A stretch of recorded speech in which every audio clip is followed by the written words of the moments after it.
Assalamualaikum warahmatullahi wabarakatuh. Allahumma sholli ala sayyidina Muhammad wa ala ali sayyidina Muhammad. Saya sahabat yang masih mencintai negara kesatuan Republik Indonesia. Saya masih di Kepulauan Riau dan ini di Kepulauan Meranti, Selat Panjang.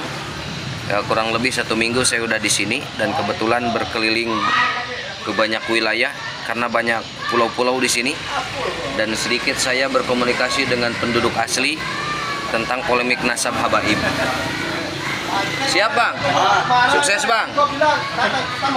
Nah kebetulan ini salah satu tokoh pemuda yang ada di Kepulauan Meranti.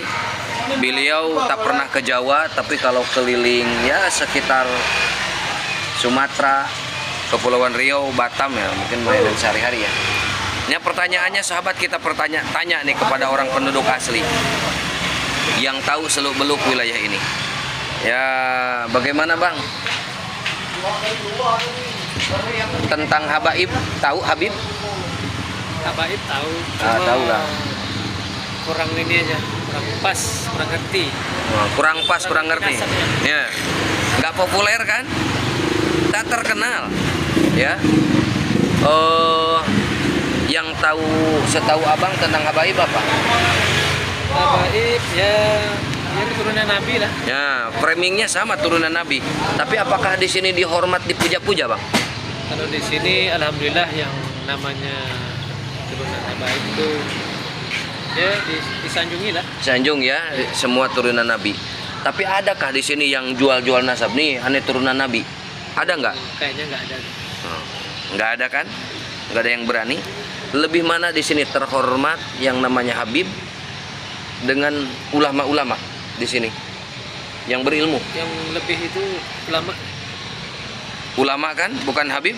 Kalau di Jawa tuh bang, ulama itu rendah di bawah Habib. Sealim apapun. Bagus kan seperti itu? Ya, bagus-bagus aja gitu. Itu bahaya bang, merusak itu. Ya. Ya, karena kedudukan ilmu itu langsung itu didelegasikan sama Tuhan. Kayak gitu sahabat. Ternyata tokoh pemuda yang ada di sini pun berapa usianya bang? 35 tahun. Wah, 35 tahun usianya, yang memang mengerti seluk-beluk wilayah ini. Tak populer lah. Populer di sini Habib bang. Tak populer. Tidak begitu populer lah. Ya, tidak begitu populer. Yang lebih populer lebih cenderung ulama-ulama ustadz ya. Ini sebagai bukti sahabat bahwa ternyata framing di Jawa itu bahwa habaib sebagai duriah Nabi memang masif, memang ada agenda terselubung atas bangsa ini. Ya mungkin kita bisa menemukan fakta di lapangan, banyak klaim-klaim dari mereka, tapi alhamdulillah telah dibantah oleh pakar ahli sejarah seperti Profesor Anhar Gonggong, ya Profesor Dr. Agus Sunyoto, itu pakar ahli sejarah, dan klaim-klaim mereka itu bisa dibantah, alhamdulillah. Dan ini sebagai pembuktian mumpung saya ada di wilayah memang banyak perkampungan atau komunitas para habib, dan ternyata tidak begitu populer. Yang jauh lebih mulia, jauh lebih dihormati itu adalah ya ulama yang berilmu. Dan itu memang selayaknya harus seperti itu. Jadi dimanapun sahabat, yuk kita mulai belajar banyak hal.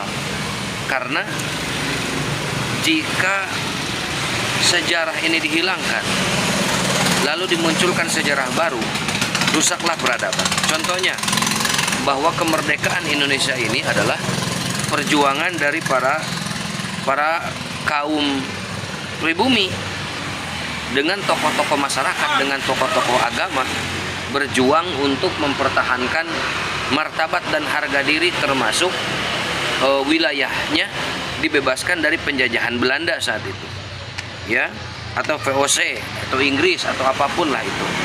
Dan ternyata kan Belanda menjajah Indonesia, membawa imigran Yaman yang bertujuan memang untuk meredam pergerakan kaum pribumi, khususnya para ulama. dengan di branding, dengan di framing oleh Belanda bahwa habaib itu adalah dzurriyyah Nabi. Tapi kan ternyata fakta menjawab sekarang dari sisi genetik mereka tak sama dengan genetiknya Nabi Ibrahim, Nabi Ismail, Bani Quraisy, bahkan ras Arab pun tak nyambung. Ini kan sebagai pembuktian dari pakar sejarah membuktikan, ahli filologi membuktikan. Bahkan sekarang terbaru Kiai Alawi Al-Bantani yang berdomisili di Bandung membongkar dari sisi rijalul hadis. Ternyata tidak ditemukan. Dari sisi mana lagi kita mau mempercayai dari mereka bahwa mereka sebagai dzurriyyah Nabi? Ya, ternyata fakta sejarah mencatat bahwa yang di Hadramaut itu sama. Menurut sejarah Yaman itu adalah imigran juga sama datangnya ke Hadramaut, ke Tarim itu. Begitu sahabat Nur Sementara. Ya, sekian kita lanjutkan. Assalamualaikum.